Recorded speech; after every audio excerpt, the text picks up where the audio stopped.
honored to have Arkansas Lieutenant Governor Tim Griffin in studio with us this morning. Thank you for having me. Yeah, thanks for coming here. And he's sporting his sharp boot. Oh, I got to show the Arkansas. Awesome. Arkansas right there. Yeah, there you go. The state seal of Arkansas. State seal of Arkansas. Yeah, so there you go. There it is right there. There you go. You specifically asked for them to I wanted red. Got to have red. Got to have Razorback red, right? Got to have red. Got to have red. All right, so on a serious topic, you just came from a big meeting last week talking about the importance of STEM education for women, in particular young women. What was your involvement with that? So if we're going to compete with other states, we've got to have more young people going into the STEM fields, because a lot of the good paying jobs, these companies, they need these. So I'm chair of Million Women Mentors, which is a national group, but we're really focused here on Arkansas. And what we do is we are trying to connect young girls, young women from 5 years old to through high school, try to connect them with women mentors in the STEM fields, researchers, engineers, architects, whatever, right? And we're trying to connect them so that they can learn about those fields, and maybe one day they'll be more likely to pursue those fields. And this is really important, and it's particularly important for young women, because of high school grads, about 44% of young men have an interest in STEM, but only about 12% of young ladies, of young girls. And so we have got to get more of our young girls, young women interested, or at least exposed to STEM.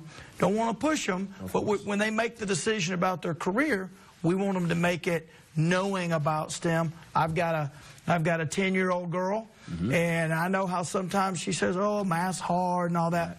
I'm trying to expose her to STEM fields, and I've got a baby on the way. So there you go. Very good. So it's very important to you on a personal level as well. This is personal.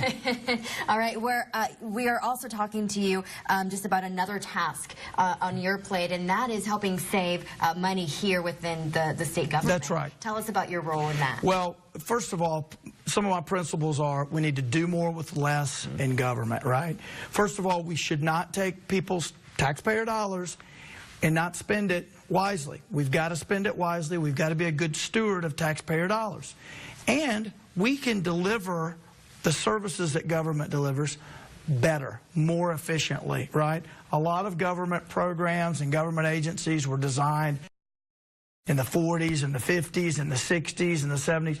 There's a lot of modernization and innovation that can be done, which allows us to do more but spend less. If we spend less, we can cut people's taxes and return the money. So the Transformation Advisory Board, the governor set up, and I'm honored that he asked me to be co-chair of that. And so what I am doing, because we've made a lot of progress, but we still spend too much and tax too much. And so what we're looking at is how state government can come into the era of the iPad and not be rooted in past decades, right?